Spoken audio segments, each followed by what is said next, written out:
تنقل من بسكرة إلى مدينة العلم لمؤازرة الاتحاد الذي يصارع من أجل افتكاك ورقة الصعود لحظيرة القسم الوطني الأول. المولودية دخلت المباراة بقوة ومع أول محاولة نارية في الدقيقة الأولى بواسطة فزاني محمد أمين. المحاولة تصدى لها الحارس البسكري علوي بروح.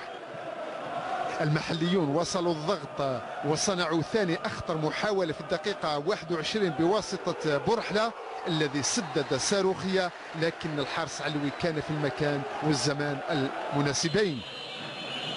المحاولة الوحيدة التي تسجل للزوار كانت مع نهاية المرحلة الأولى إثر خطأ فادح في دفاع العلمة، لكن اللمسة الأخيرة خانت صغير وصفر لمثله نتيجة الشوط الأول.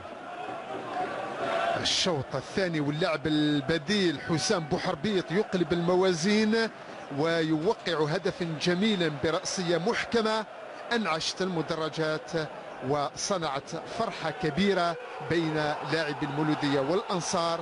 حدث ذلك في الدقيقة 56 من المرحلة الثانية.